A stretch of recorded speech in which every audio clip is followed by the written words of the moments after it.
This is another one of my Use the Booze videos where I reach to the back of the liquor cabinet, pull out a bottle of something I don't use that frequently, and try and learn new and interesting things to make with it. Today we have Fernet Branca, so stick around and we'll use the booze. If you're a theater fan who loves a great cocktail, click that subscribe button because Broadway Barfly is the channel for you. Hello folks, Rob Dreemeyer here. Welcome to Broadway Barfly. Fernet Branca is a bitter Italian liqueur known for its very strong flavor. To me, it tastes a little bit like menthol, so for a lot of people, it's really a love it or hate it sort of thing. Now, I don't especially hate this, but I can tell you I do not enjoy drinking it all by itself. That said, I absolutely love the one and only cocktail I've ever made with it, and that's the Hanky Panky. I bought the bottle for a video I made about the Hanky Panky. I made the cocktail, talked about its origins at the Savoy Hotel in London and its peripheral connections to the theater there. If you haven't already seen the video, I hope you'll check it out and I hope you'll give the Hanky Panky a try. If I had to give you a list of, say, 5 cocktails that I make most frequently for myself here at home, the Hanky Panky would definitely be on that list. I mean, I really enjoy it. But it's the only cocktail I've ever made with Fernet Branca, so I decided it's time to learn new ways to use the booze. There are a few other cocktails that use Fernet that are pretty widely known. One is the Fernet and Coca-Cola, which is a very popular drink in South America. Another is the Toronto, which is Canadian whiskey and Fernet, usually sweetened with maple syrup. But I'm not making either of those cocktails in this video today because I found 3 others that honestly just sound a little more appealing to me. The first is the Fanciulli, which looks like it's a spin on a Manhattan. It's an older cocktail. The origins are a little bit unclear, but it was first put in print in 1931 in a book called The Old Waldorf Bar Days. The second is a modern cocktail called the Industry Sour, sometimes just called the Fernet Sour. It's credited to a bartender from St. Louis named Ted Kilgore. It looks on the page to be a spin on a sort of classic sour cocktail, but he's on the record as saying he created it by putting 4 of his favorite things together in the glass. So today we're going to mix them up and see what it is he came up with. The third is a cocktail called the Sun Stealer. It's another modern cocktail and it's credited to a bartender from Chicago named Henry Prendergast. Now I chose this one because the combination of ingredients just looks so bizarre to me. And I want to give it a try to see if it's somehow mad genius or maybe just mad insanity. I'm going to mix up all these cocktails, show you how they're made, then we're going to come back and give them a taste.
cocktails are made and I'm really excited to taste them. We'll taste in the order they were made, so we'll start with the Fanciulli, the spin on the Manhattan. I love a good Manhattan, so let's see what the Fernet does to it.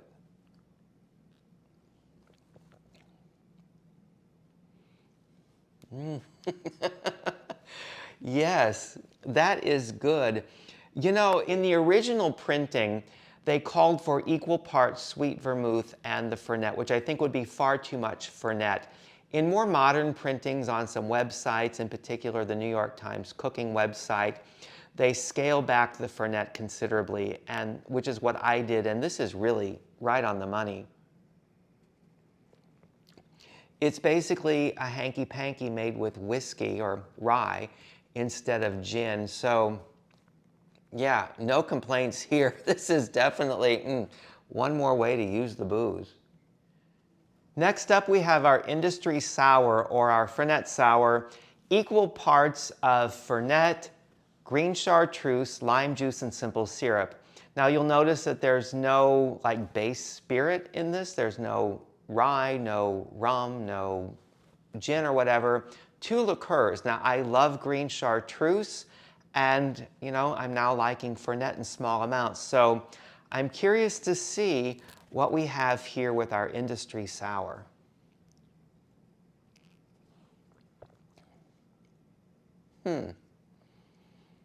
That is not what I expected at all. Oddly enough, the green chartreuse is more prominent than the Fernet. You kind of, it's good, I like it, but between the simple syrup and the lime juice and the green chartreuse, that kick of the Fernet, that menthol quality is really hidden in there.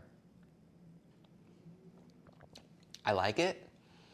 I would make this again. I would make this maybe for other people just to show off something new.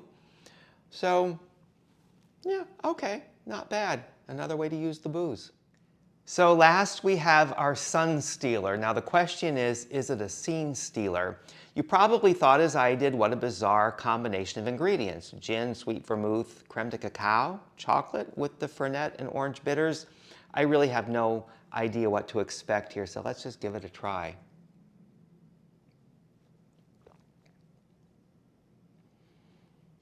Yeah.